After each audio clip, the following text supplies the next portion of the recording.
Yorana, bonsoir. E hatehuru. Comment ça va? Mait Airoa. Maururu. Très bien, merci. Nous avons terminé notre dernière leçon par notre phrase de diction numéro 7 qui commence par la négation Eiyaha. Il ne faut pas. Nous avons aussi appris à utiliser la négation ere. Ce n'est pas. Et ere permet de construire des négations qui portent sur l'essence ou les propriétés de quelque chose ou de quelqu'un. Je suis tahitien. Et ata tahitiau. Je ne suis pas tahitien. Et reau ite ata tahiti. Je suis médecin. Et tao teau.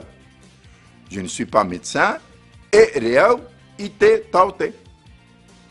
Marito va bien. Et mea maitai o marito. Marito ne va pas bien. Et ere o marito ite mea maitai.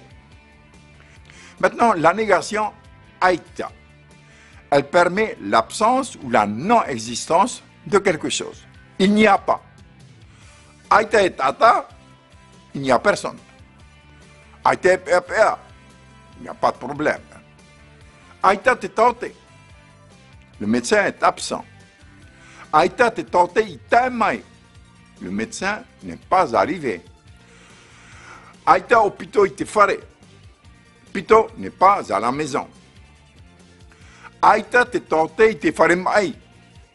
Le médecin n'est pas à l'hôpital.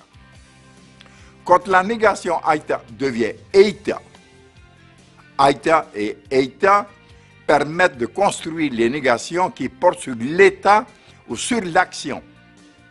Dans les 5 phrases ci-dessous, il s'agit de la réalisation ou de la non-réalisation de quelque chose, de son absence.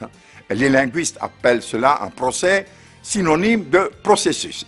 Exemple, hier, je ne suis pas allé à Moréa.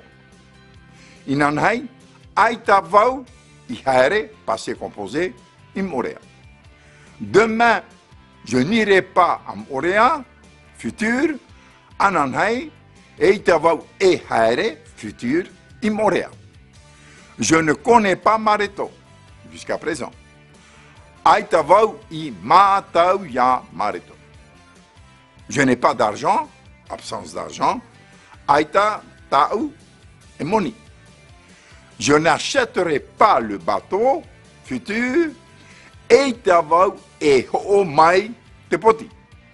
Voilà. Ananhei. Pareil, Yorana, à demain. Au revoir et portez-vous bien.